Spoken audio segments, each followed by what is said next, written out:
So, not to burden the Moors, I just have one more thing to draw from. All right, and that's how many people have heard of the Declaration of the Rights of the Negro People of the World? All right, this is by Marcus Garvey. For those taking notes, write that down. The Declaration of Rights of the Negro People of the World.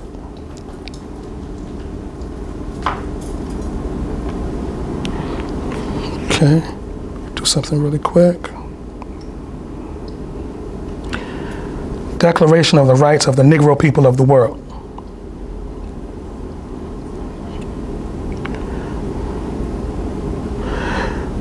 The Honorable Marcus Mosiah Garvey had people all over the world that wanted to be a part of his movement, all right?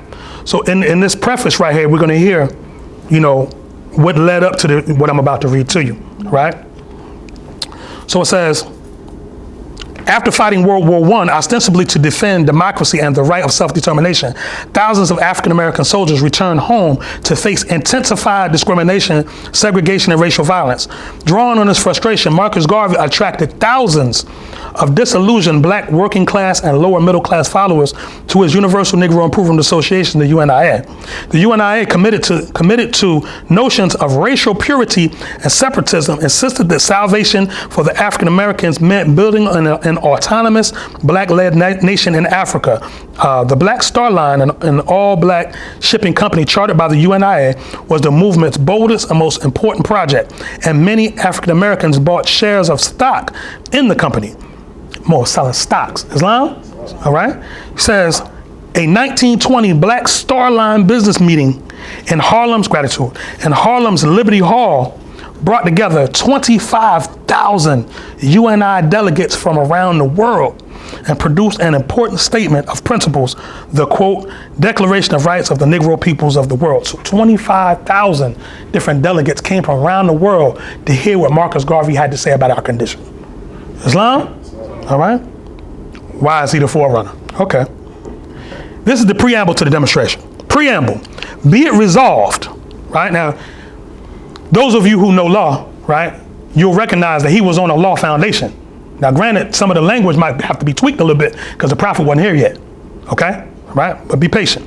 It says, be it resolved that the Negro people of the world, through their chosen representatives and convention assembled in Liberty Hall in the city of New York, and United States of America from August 1st to August 31st in the year of our Lord 1920, protest against the wrongs and injustices they are suffering at the hands of their white brethren, and state what they deem their fair and just rights, as well as the treatments they propose to demand of all men in the future. Then it goes on to say, we complain, and it starts with number 1. But now, before I read that, let me draw something from you. Anybody ever read Frederick Douglass? In the room? Write his name down. Trust me, you're sleeping on Frederick Douglass. Trust. Okay? Frederick Douglass had a statement. And his statement was, because again, Marcus Garvey is about to demand, this is what we demand as a people. Okay? Here's what Frederick Douglass said. He says, power concedes nothing without a demand. It never did and it never will. Find out what any people will quietly submit to, and you have found the exact measure of injustice and wrong that will be imposed upon them, and these will continue until they are resisted with words or blows or both. Frederick Douglass. Islam? So power concedes nothing without a demand. So, we claim we want power, but what have you collectively demanded? Islam? And the only way to collectively demand is that you must be organized, right? And with 25 delegates from all around the world, clearly these brothers and sisters were organized, right? It states, we complain that nowhere in the world, now listen to the condition then and see how much they've changed now. That nowhere in the world, with few exceptions, are black men, I'm using his language, are black men accorded with equal treatment with white men, although in the same situation and circumstances, but on the contrary are discriminated against and denied their common rights due to human beings for no other reason than their race and color. We are not willingly accepted as guests in the public hotels and inns of the world for no other reason than our race and color. In certain parts of the United States of America, our race is denied the right of public trial according to other races when accused of a crime, but are lynched and burned by mobs, and such brutal and inhuman treatment is even practiced upon our women. 3, that European nations have parceled out among them and taken possession of nearly all of the continent of Africa, and the natives are compelled to surrender their lands to aliens and are treated in the most instances like slaves. And we'll get back to that. Just remember, somebody remind me to come back to the rapper named Akon after this. Point 4. In the southern portion of the United States, although citizens under the federal constitution, and in some states almost equal to the whites in population, and are qualified landowners and taxpayers, pardon self, my call to prayer is going off. I am a Muslim, Islam. Okay, let's reset this. Okay. Let's take that from the top. In the southern portion of the United States, although citizens of the federal constitution, and in some states almost equal to the whites in population, and are qualified landowners and taxpayers, we are nevertheless denied all voice in making and administration of the laws, and are taxed without representation by the state governments, and at the same time compelled to do military service in defense of the country. And that day, what was the thing that qualified you to be a citizen? Taxpayer and landowner. And he was demonstrating the law. 5, on the public conveyances and common carriers in the southern portion of the United States, we are Jim Crowed and compelled to accept separate and inferior accommodations and made to pay the same fare charged for first-class accommodations. And our families are often humiliated and insulted by drunken white men who habitually pass through the Jim Crow cars going to the smoking car. 6, the physicians of our race are denied the right to attend their patients while in the public hospitals of the cities and states where they reside, and in certain parts of the United States. Our children are forced to attend inferior separate schools for shorter terms than white children, and the public school funds are unequally divided between the white and colored schools. Anybody ever heard of North Atlanta High School? Mm-hmm. Right? That's the most expensive high school in Georgia. They spent like $130 million on this school. It's an old IBM building that they refitted to be a high school. It has you know how you go to a mall and the mall has a food court? It has a food court, more. They in there, Smoothie King and vegan food and this and that, whatever. They got a robotics lab where they learn engineering and robotics, right? They got shooting range. Thank you, Mo. Shooting range in there at the high school where they can learn how to fire rifles. Islam, no, but this is a public school though. No, this is a public school. This is your money. You built this school, right? And they based that off what? The property taxes that are in North Atlanta. Islam. So what they do is they've stopped. Remember, you know this whole thing about when they were stopping people from going across district to schools? Because that's a lot of Asiatics found out about this and started getting addresses that didn't belong to them so their kids could get a decent education. And it was locking them up 5 years, 10 years. Right? Because that school was for them. Islam? And they was doing it for sports too. Right. So now how different have things changed from 1920? None. Still going on a whole nother level though. Exactly. But see, the interesting part about it was that I think the original budget for that school was like 110 million and they ran over. You know, which I know you two can appreciate that, right? $20 million over. Wow. And got the funds, so 130 million. Islam? All right? 8, in the civil service and departmental offices, we are everywhere discriminated against and made to feel that to be a black man in Europe, America, and the West Indies is equivalent to being an outcast and a leper among the races of men, no matter what the character attainment of the black man may be, right? So again, like he's demonstrating quality and character. So what does he demonstrate? Nationality.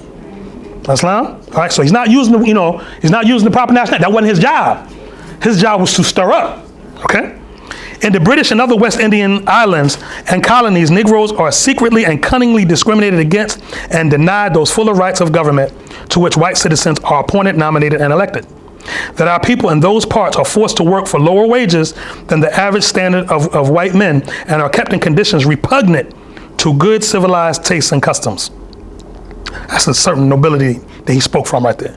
11.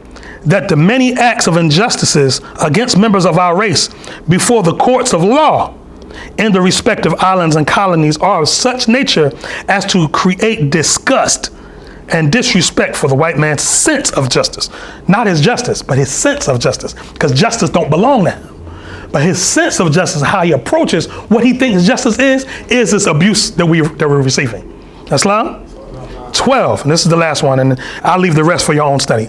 12, against all such inhuman, unchristian, and because it's not Christ-like, and uncivilized treatment, we here and now emphatically protest and invoke the condemnation of all mankind in order to encourage our race all over the world and to simulate it to overcome the handicaps and difficulties surrounding it and to push forward to a higher and grander destiny. We demand and insist on the following Declaration of Rights, and then it goes into the actual rights. Islam? Wow. So the Forerunner wasn't playing any games. Islam? Say again?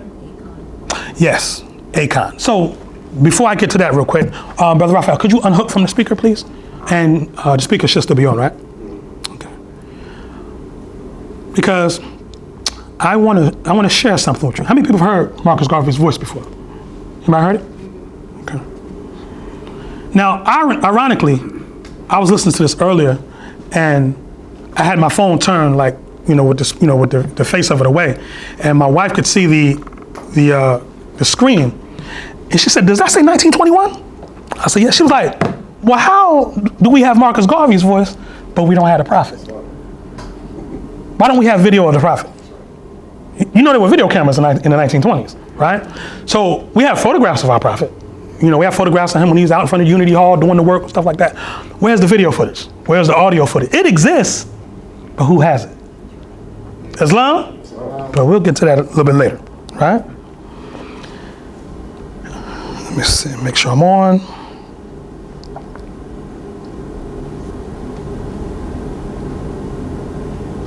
Praise Allah. All right.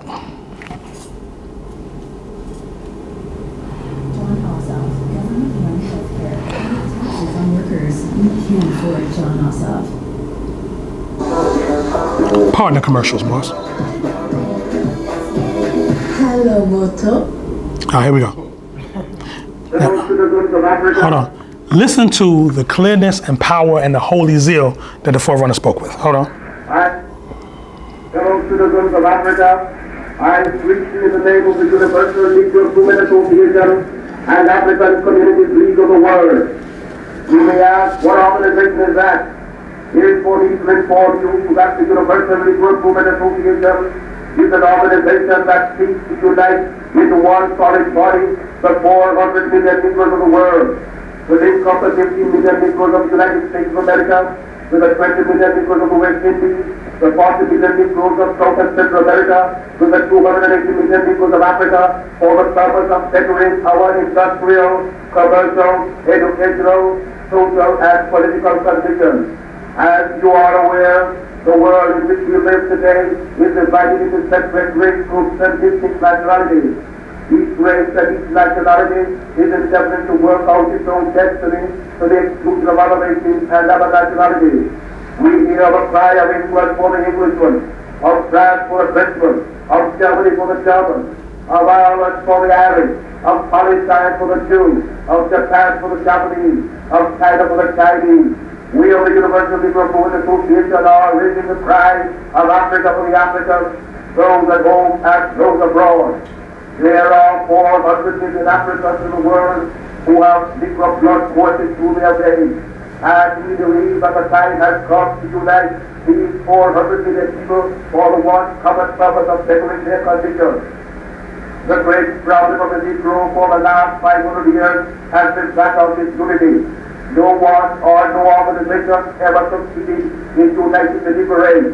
But within the last 4 years, the Universal Negro Association has worked wonders in bringing together in one fold 4 million organized Negroes who are scattered in all parts of the world. These in the 48 states of the American Union, all the West Indian Islands, and the countries of South and Central America and Africa. These 4 million people are working to convert the rest of the 400 million scattered all over the world. And it is for this purpose that we are asking you to join our ranks and to do the best you can to help us to bring about an emancipated race. If anything praiseworthy is to be done, it must be done through unity. And it is for that reason that the Universal Negro Movement Association or whatever Negro in the United States to rally to its standard. We want to unite the Negro race in this country. We want every Negro to work for one common object, that of building a nation on his own on the great continent of Africa. And all Negroes all over the world are working for the establishment of a government in Africa, things that it will be realized in another few years. We want the moral election and the support of every Negro to make the dream a possibility.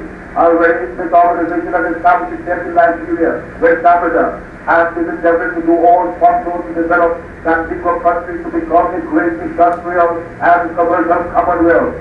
Pioneers have been sent by this organization to Nigeria, and we are now laying the foundations upon which the 400 million Negroes of the world will build. If you believe that the Negro has a soul, if you believe that the Negro is a man, if you believe that Negro was endowed with the best in community but to ourselves by the Creator, then you must acknowledge that what our men have done, Negroes can do. We want to build up cities, nations, governments, industries of our own in Africa, so that we'll be able to have a chance to rise from the lowest to the highest positions in the African Commonwealth. Islam was? Praise Allah. Now, what things did you hear that the forerunner spoke on that the prophet also speaks on? What did you hear in that? Unity. Unity. That was only 3 minutes. That 3 minutes was full though. What else? Unity. Nationality. He talked about our condition. He said if you believe that the Negro has a soul, Islam. How many people heard of the book The Negro is a Beast? Y'all read this? Oh no, you might want to type that, write that down and look that up. That's a book. Sister Steph, if you don't mind, Google that and hit images and show us the cover, if you don't mind. The Negro is a Beast. I think it's like by Charles Carroll, but if you type the name in, it'll come right up. It's a red cover and you'll see the face on the cover. But this was taught that we didn't even have a soul. Islam, you know? So, you know, he talked about a certain number of Asiatics here in America, a certain number of Asiatics in the islands, a certain number of Asiatics in Africa, all being unified in one constituency. Islam, you know? So that was prime to set up what the prophet had to come with right after that. Islam, did you? Can I borrow your phone? This is sin and disobedience. The European is dead wrong for this. Oh, pardon, so. They had to do that though to contradict. Come on, can you zoom in on it? If you can see it. Christians that actually believe. Yeah, but you gotta see them lips, Mo. Them lips, that's wrong, Mo. That makes Jay-Z lips look like crazy small. Yeah. But it says the Negro is a beast in the image of God. What God though? In the image of God. So can you give me the author's name? Thank you very much. Gratitude. All right. So this is what was taught. So he had his hands full in terms of how trying to counteract what was done. Islam? All right. Any thoughts on what the forerunner stated? Anyone? Charles. Yes, please. Charles R. Carroll. Charles R. Carroll. Okay. And this actual book, they have the PDF online. You can download it and read it. I say it's a definite study because you need to know the mentality that Europeans were coming from, the doctrine, because they had doctrines they teach. Charles Carroll. Yes, Charles Carroll. Any other thoughts on that? Marcus Garvey. Yes, on what he just stated. Unity and demanding that it be treated a certain type of way. Absolutely. And he was talking about all of his people. Not some, yeah. That's a certain type of all of his people. Every last one. All of us. It's either all of us or none of us. Right. You know, he spends time talking about the entire race. You know what I'm saying? You know, he was what they called in that day a race man. Nationality. Right. You have to ask yourself, are you a race man or woman? Where it's our people first. Now, we have love for humanity. Mm-hmm. We do. But charity begins at home. Absolutely. Islam? Basically. Right. Now, to our brother Akon, right? There's a thing with a lot of our African brothers, and I'm not doing this to be divisive, you know, but we have to address this, right? Akon made a statement. You know, people don't know, Akon's a rapper who's from Senegal, right? He made a statement that blacks in America, or African Americans, whatever he said, are holding on to slavery too much and need to just get over it, right? Not only that, in the interview, the interviewer who was interviewing him was Russian, has a nationality. Akon Senegalese, he has a nationality. So they both took it as a point of jest to laugh at one's, Asiatics in America who have the names of others. Islam? I just want you to hear the beginning part of that. Yeah.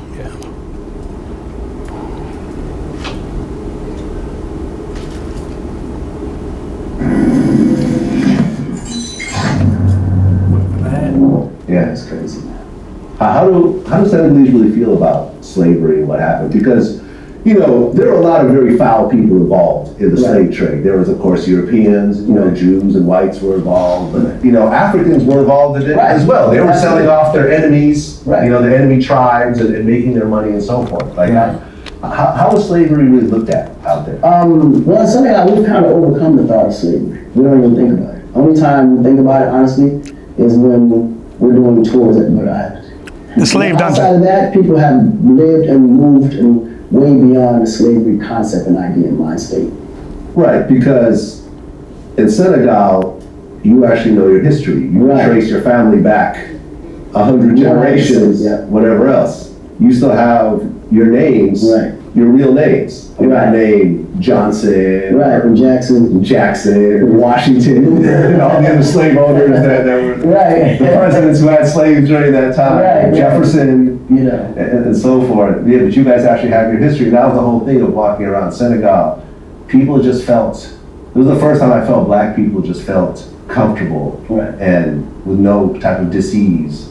I think it's also the art of just letting the past go and moving towards the future. Just pause there. What do y'all think about that? Confusing. Okay, let's break that down. So you said confusing. Oh, yeah. You're the first to speak out. Demonstrate the confusion. How?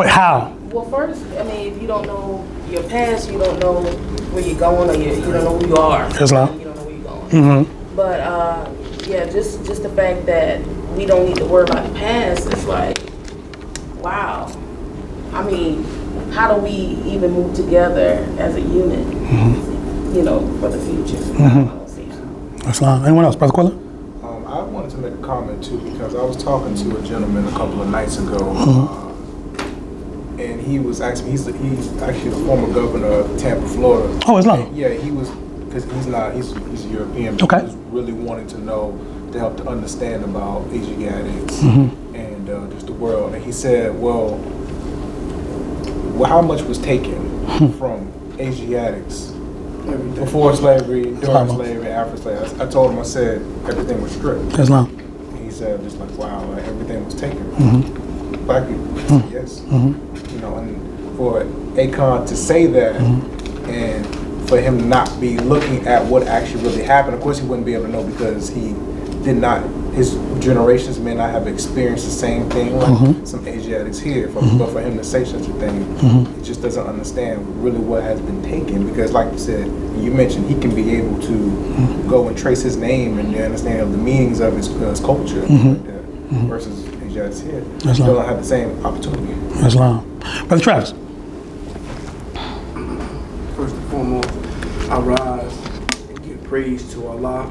I give highest honors to Prophet Noble Ali. I give honors to everything Moorish, the temple number 19. Islam, what do you recognize? Islam. Came back with my family. It is confusing. For those that don't know themselves, it's confusing when you say disconnect from a situation or a course of events that made you, help mold you into what you are today. So by us knowing that this is a circle of life, that's like taking the link or a quadrum out of the circle, and you can't be complete to even know. Because I always say, if you don't know where you've been, how you know where you're going? Islam. So and then to Camelback again over my brother.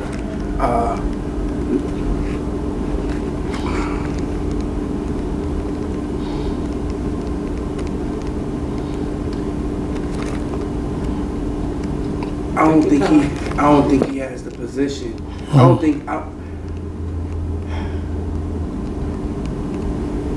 me come back to you, Sheikh. Islam more. All is well. Islam as well. You have some more? Yes. It came from a point of ignorance. We on Marcus Garvey today. It's his day, so we're going to go to Marcus Garvey said, a man without knowledge of himself is like a tree without root. Islam. So him having knowledge of himself and where he come from, it's easy to dismiss our claims on who we are. He's not in the shoes we are. So I wouldn't just cut his head off, but it came from a place of ignorance. And everybody in here at some point comes from a place of ignorance. Absolutely. And it's just like we have to be taught better and do better. Right. You know what I'm saying? It's just, us reconnecting with our history, which is a great thing for us to know who we are. Absolutely. So it makes us strong. It's empowering. Right. Praise the Lord. Gratitude, Mom. Gratitude. Yes, sir. Just one more thing I wanted to add on as well. Glad that he said that, because also, you look at certain other people that are across the earth or that are here, and their family is from different points of the earth. And like Akon is, not from America. But they can be able to tell you not only the continent, the country, the state, and the city, but the borough in the city. No, most Asiatics in America are not able to do that. Like Akon. Just real quick, and then I got you right here, Mo. A little unknown fact about Akon. Akon's father, when his wife was pregnant with him, made sure that he was born in the States to get citizenship. After he was born, he took him to Africa, which gave him dual. So you can benefit from the citizenship that we have here, right? But you're going to talk about the people that's born on the shores of that have the citizenship of the land that you were born on. Right. Which I'm gonna pause there and hit Brother Travis to not come back. Go ahead. To Camelback, it is. I do think his head needs to come on. For the simple fact. No man hands come off for mistakes. Everybody makes. It's a matter of opinion, but when you start speaking about universal principles, then you understand that Prophet Noble Joe Ali said, we are not to cause confusion or speak radical against any other nation. So when you speak like that on a platform that he has, it has ripple effects. Absolutely. That come with consequences or benefits. Islam, gratitude, Mo. Now, what the Forerunner had to say about a situation like this? So, in Marcus Garvey message to the people, the aims and objects of the UNIA, point number 5 states, to assist in civilizing the backwards tribes of Africa. So he was saying that we had a duty here to take these lessons and go and straighten out our brothers in the East. Does that sound familiar? Noble Raleigh. Islam? Because what happens is they've adopted a posture because their methodology that they experienced of the control of European domination was different than ours. They had colonization. We had chattel, right? So they had a certain, not a whole bunch, but a certain mode or modicum of self-governance, whereby that was stripped from us. A certain modicum of self-identity, right? Because even with them, that I'm able to trace myself back to the average one of them can only go back to maybe about 1700. They can't go back that far. Talk to them, they can't, right? Because it got lost up in the colonization, right? When they adopted in the case of Senegal, the French colonial language and the French colonial education. Islam. So it was a certain amount of filtering in terms of that. That's a European concept of arrogance. That somebody that looks like you is beneath you. Islam. So what does he say in that particular point? He says Africa in his language, right? He says Africa is the motherland of all Negroes. He said all Negroes were taken from Africa against their will and forced into slavery. Africa is the natural home of the Negro race. One day all Negroes hope to look to Africa as the land of their vine and fig tree. Therefore, it is necessary to help the tribes that live in Africa to advance to a higher state of civilization. The white man is not conscientiously doing it, although he professes to do so. This is only his method of deceiving the world. It is the Negro who must help the Negro. To help the African race to achieve civilization is to prepare him for his place in the new African state that will be the home of all Negroes. Islam Wars? So, and keep in mind too, right, that our African brothers and sisters have been coming in and out of this country since about the 40s, 50s, right? Can you name one that knew who they were, came here, saw our condition, and spoke out and tried to teach our people? I only know one, Deuce Muhammad Ali, right? And Deuce Muhammad Ali was a brother who was Egyptian Sudanese, who also wore fez, was in Detroit. He was in the time of Marcus Garvey. He was actually one of Marcus Garvey's teachers, right? He was one of the only ones that spoke up and set up a newspaper called the Oriental Review, where inside of it he was going Oriental, meaning from the East, basically, and he was cataloging African history in a newspaper in the 20s. You know what I'm saying? But he's the only one I know, right? Sheikh Anta Diop was a scholar indeed. He wrote books, but he wasn't really trying to change our condition as a people in the sense of an organizational, structure. So for me, and again, it is the holy day, so praise Allah, right? Allah is love, right? All right. So we're not gonna go carnal, but we have to realize that the work we have to do is to address misnomers throughout humanity about us and our condition, right? And the best of it, the best way is to be the example, the highest example of the teachings that were handed down unto us. Islam what? And the reason why I said Islam, the reason why Islam. I said that I don't think his head should come off is because we still brothers. But I was just saying, because we still brothers, we gotta look at each other. But here's the thing, right? Let me jump in. Let me jump in there. Praise Allah, right? Because man does not see Allah alike. Right. So y'all seeing that point from different points of view is all right. Yeah, I mean, it's No. What I'm saying. That's what governance is, right? The fact that you have the freedom and you have the freedom to both say that. right.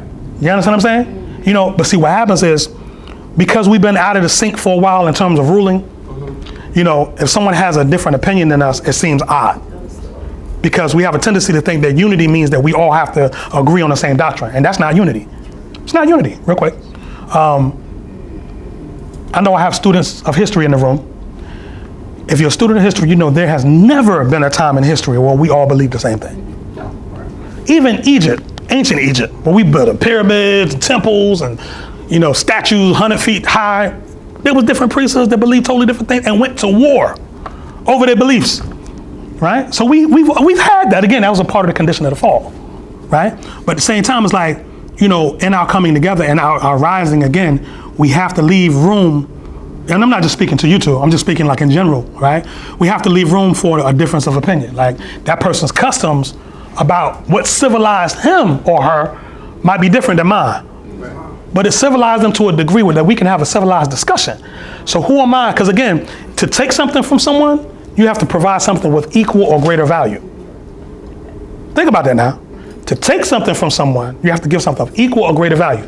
So we like to run around taking Christianity from people, taking their Bibles and throwing them out. I can believe this, right? I use myself as an example. When I first found Islam and found out that I was radical. I was only 14 when I found it. When I read that verse, said you ain't supposed to eat pork, I went in my mama's refrigerator and threw out all the pork and all the kind of stuff, whatever. My mama, yeah, she demonstrated some degrees on me too, boy. Cause I threw it all in the trash, like it wasn't redeemable the way cause I opened this stuff up and threw it out, make sure she couldn't eat it.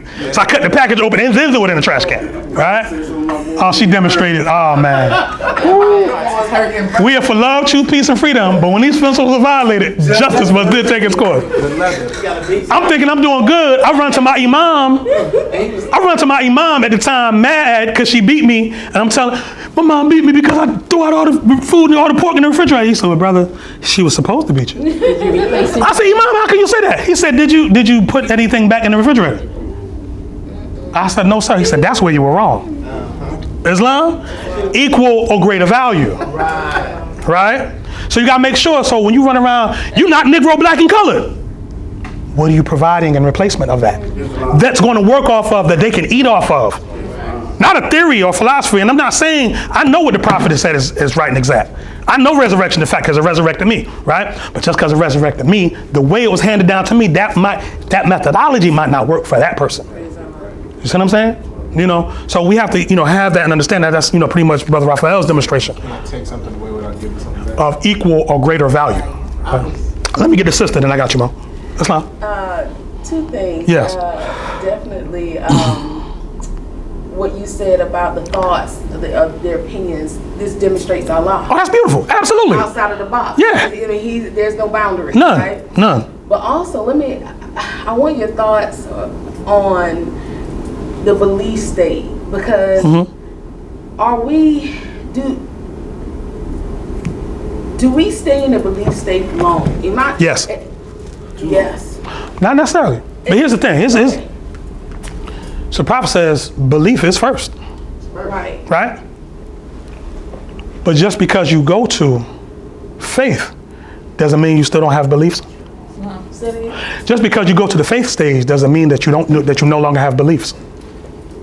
Right, but if you're can you just sit in the belief state long? Well, who's the judge of the time, of the determining factor of the time? You know what I'm saying? So, like, in other words, like, a person might stay in a belief phase 30 years, right? And we on the outside of that can say that's too long, right? But in doing so, people process information different. You know what I mean?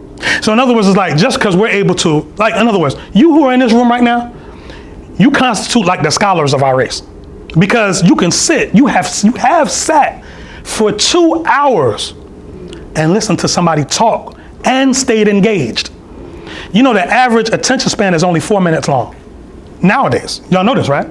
Right? So you all have a skill set that's not natural, nor is it normal, right? So to use our barometer or litmus test relative to how people should grow, we can't put our thing on them. It might take them 20 years. You gotta be patient. One of Allah's attributes, right? In fact, of the 99 that are found in the Quran of Mecca, the last one is El-Saburu. Everyone, El-Saburu, which means the patient one, right? Saburu comes from the Arabic word sabun, which means soap, right? Because just like soap cleanses your body, patience cleanses your soul, right? And when you're patient with a person, and that person sees that you're being patient with them, that changes their understanding more than the words ever will. Because like, wow, I actually feel the love in what they, you know what I'm saying? And now I can lend an ear to what they're saying because I feel the love in it, right? But, you know, as Moors, we love the days when the scimitar ruled. We love them swords, right? And we like to use swords on people. I'm an ex-debater, right? Contrary to popular belief, like, don't get me wrong, I wanted to see that. Like, you know what I'm saying? But there's a side of me that understands, like, wait, well, let's just pause it for now, because you know how the Moors be, we'd be till the sun come up, right? But at the same time, it's like, in that debate process, all those years when I was doing that back and forth, I realized I was doing more destruction than creation. You know what I'm saying? Because what it was I really wasn't doing it to uplift, I was doing it to be right. You know what I mean? And I had to, once I looked at it and went back and, like if you look at my early Facebook stuff, like 10 years ago, like when I first got on Facebook, and the grand shit was crazy. This Moor was jumping on people's posts, uninvited. 2 scimitars, But then you realize after a while, it's like, man, I'm not creating these people blocking me and stuff like that. You know what I mean? Yes. Just quick, just please. Make sure. Yeah, please, come on, let's work it out. So, I'm trying to understand, we have the belief state, and then we have, I don't know if there's a period right before the belief. I don't know if that's a lukewarm, on the fence period of time where you're kind of back and forth. But to be in this, I don't know if that makes sense, but to be in the, I don't know if the belief state or the stage right before belief, you just sitting there is like torture. And so I'm saying, like, to believe and not, and I'm at that time, I'm gonna take the time out, but going into faith, I think about a lot of times when we jump and with, pretty much giving God, Allah, the ability to be Allah and not have our hands in it, kind of thing, right? I'm just trying to figure out how I'm going to fruition. Okay. Belief, faith, and then fruition. Yeah. And so, like, when I often think about things that I've done in my life where it was a faith thing. Is that a faith thing? It was faith. Okay. It was faith that got me. Gotcha. Where I am or where I was at that point in time. But that belief part, I remember when I think about those great jumps that I made, the belief was it was just 100% pure belief. Nothing else tied to it. And so going into, and that's the period of time I'm thinking, like,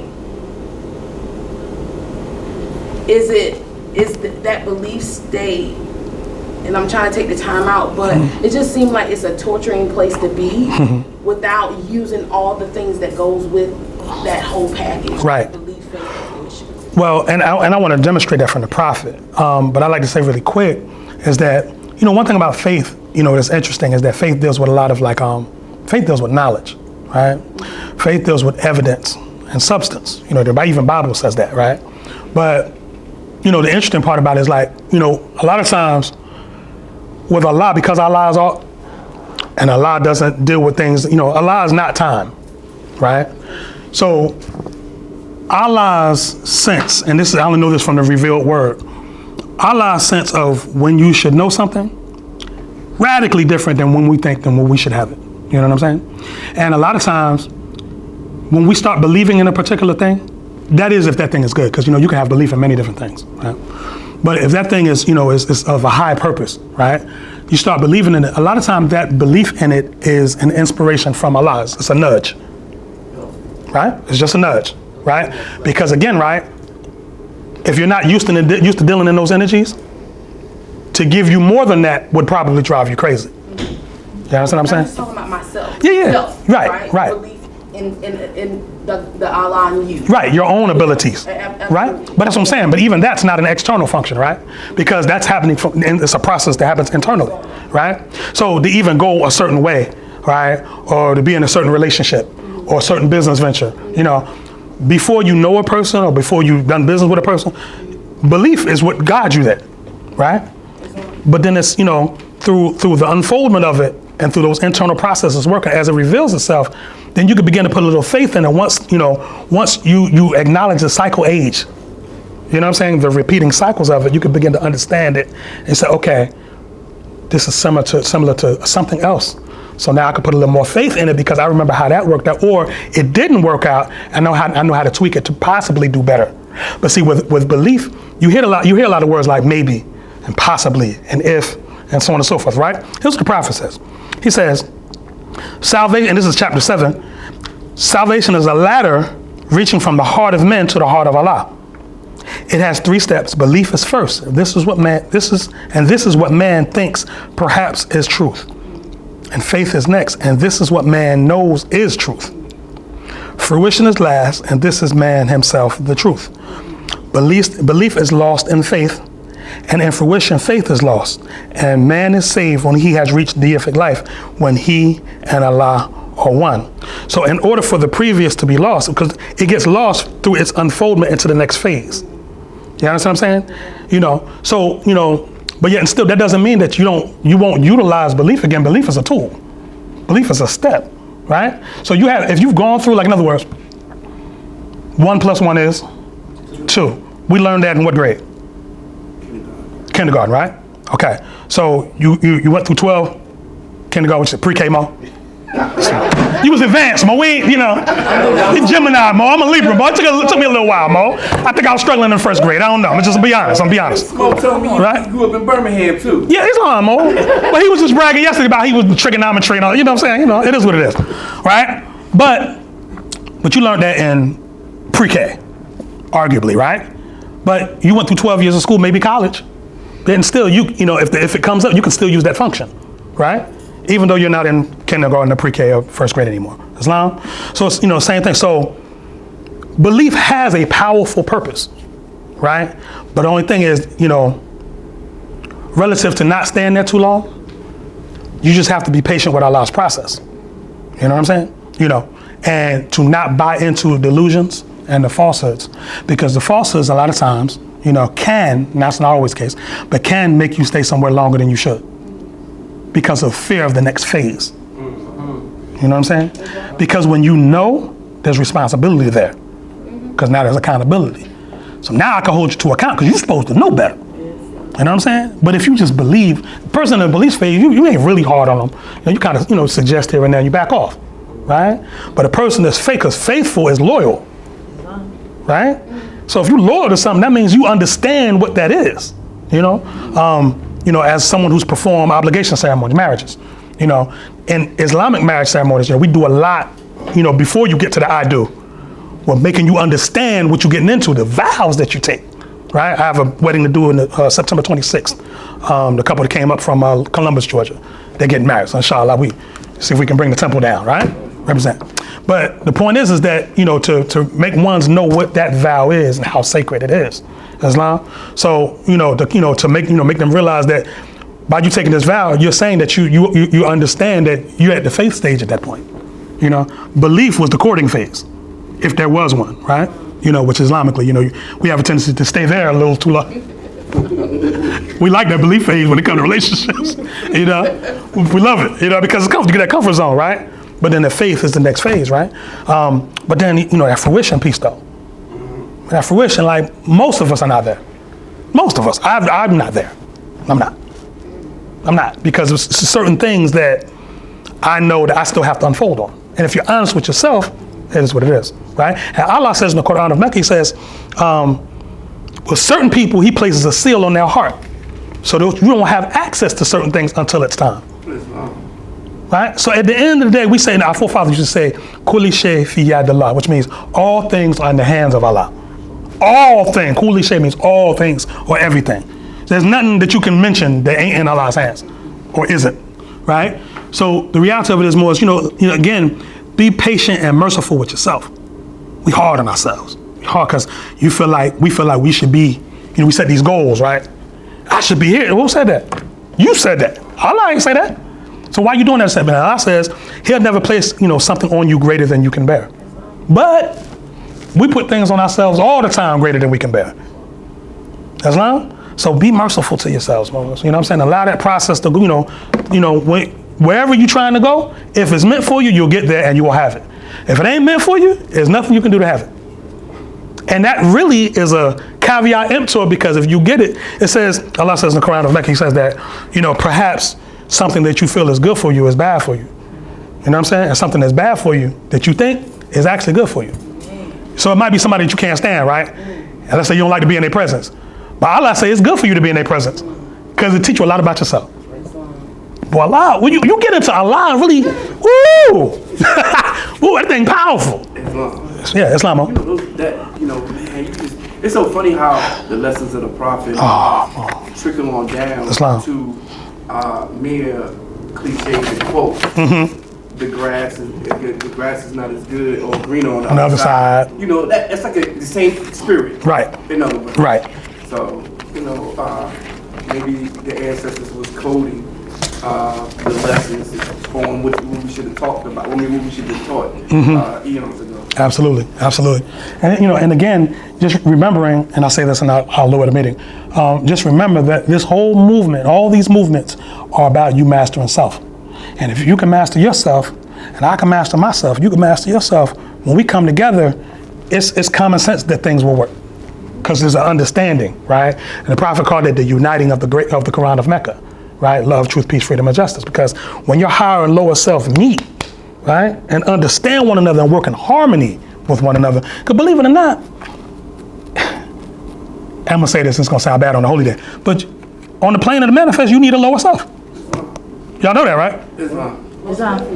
You brothers know this when you get the blowout on the car and you got to change the tire, and 4 lugs come off and that last one won't come off.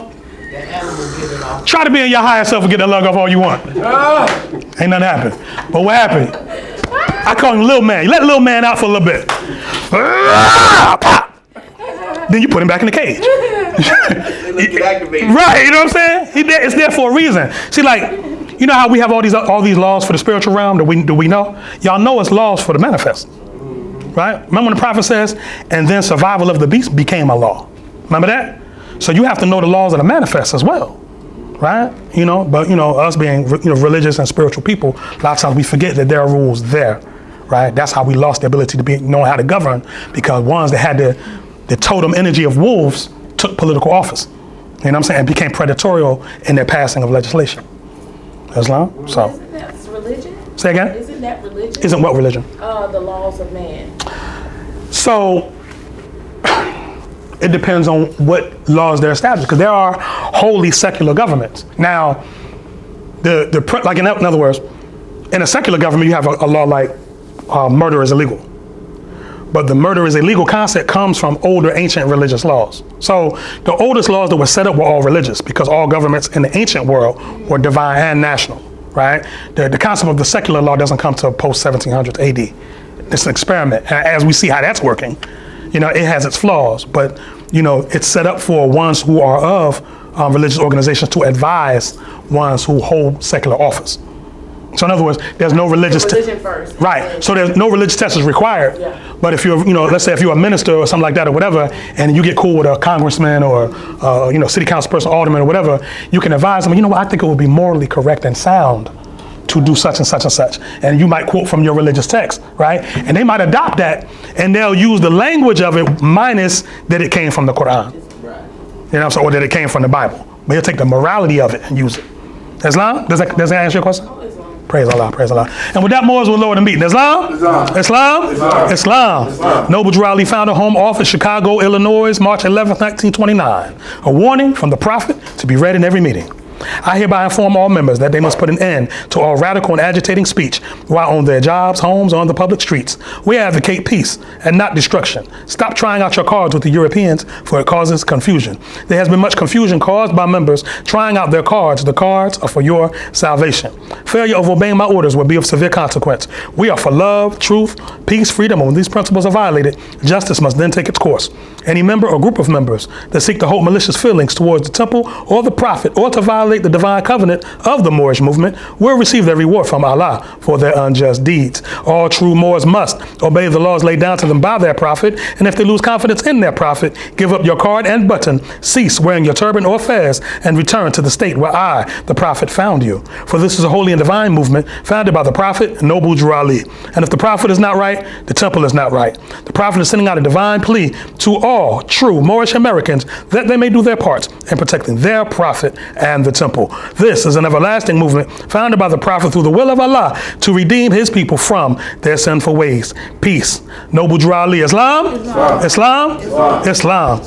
All praise are due to Allah and the highest of honors to his holy divine prophet, Prophet Noble Drew Ali, and giving honors, extending high honors to our forerunner, the Honorable Marcus Baziah Garvey. Islam, Morris? I drew a powerful energy just from dialoguing with you all tonight on the forerunner. And it's going to make me delve even deeper into his lessons. Islam. Speaking on that, of course we probably can all be able to figure out the meaning and understand just by knowing the name, but what is the description of forerunner? Forerunner? So they also use the word harbinger, right? But it actuates itself in a degree inside the Holy Quran and the Moorish Science Temple of America when the prophet says, the ground must be prepared before the corn is planted. Right? So in other words, it's like if you know anything about basic farming, you can't just take and throw a seed in the ground and it grow.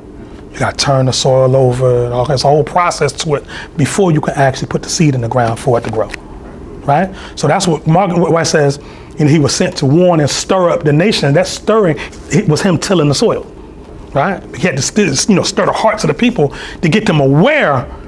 We didn't even know that we were supposed to be in a nation of people. At that moment, right? It's ironic, it's laugh to keep from crying, but the sad part is like, we literally at that part had thought that all we could ever be was slaves. Because that's the doctrine you were given. Prophet said slavery is what you have now, right? But then one comes sent by Allah with an energy, right? How many people know that when the forerunner did his first speech ever, he was, pacing on the stage as he was talking, and he got too far to the edge of the stage and fell off in front of a crowd of hundreds of people, and they laughed at him. Right? The forerunner was a Leo, right? If anybody know any Leos? Yeah. Leos don't like embarrassment. Boy, they don't like embarrassment. This more, right? She had a birthright, Islam, right? But that more was so divine. He went back in because what it was, he found out he got nervous. That's what caused the pacing, right? So he said what he did was, he used to like the smell of rose, right? So he got like some rose oil and put on a handkerchief, right? And before his lectures, he would get by himself, he'd put the handkerchief and it would calm his ethers, right? And then he was able to go and just, so that you heard, there was a process, or he would take cups and stack them. It sounds quirky, but it helped to organize his mind. You know what I'm saying? To the point where, because you have to find what your thing is. You know what I'm saying? I listen to hip hop before y'all come. I blast on the way here. I don't listen to nothing spiritual on the way to the temple. This is me. Wu-Tang, rocking, tassel. You see me coming to the temple, Grand Sheik jamming, ain't he? You know what I'm saying? Because I've learned over the years is that when you're talking to Asiatics, you have to come with a certain power, a certain clearness and power. You know what I'm saying? And for me, it actuates itself in the vibration of that energy. With you, it might be a different thing. You know what I'm saying? You have to find what works for you and utilize that in order to save your people. You know what I'm saying? So, again, all these masters came with something. But again, their lesson was not just in their greatness. It was also in how they stumbled, right? And there's a lesson how they stumbled and how they got back up. Right. You know what I mean? Right. And with that, I have a one community announcement, and then we can close out with prayer. Islam? Brother Akil dropped this is a Atlanta Police Department bulletin, and I'll just read it. A police bulletin by the Atlanta Police Department. Adult missing person, name Lazarus Parker, date of birth October 10th, 1951. He's an elder, and I believe he has Alzheimer's disease. This is comments. Mr. Parker was last seen at 3436 Glenview Circle, Southwest Atlanta, 30331, July 30th, 2020 at 1100 hours.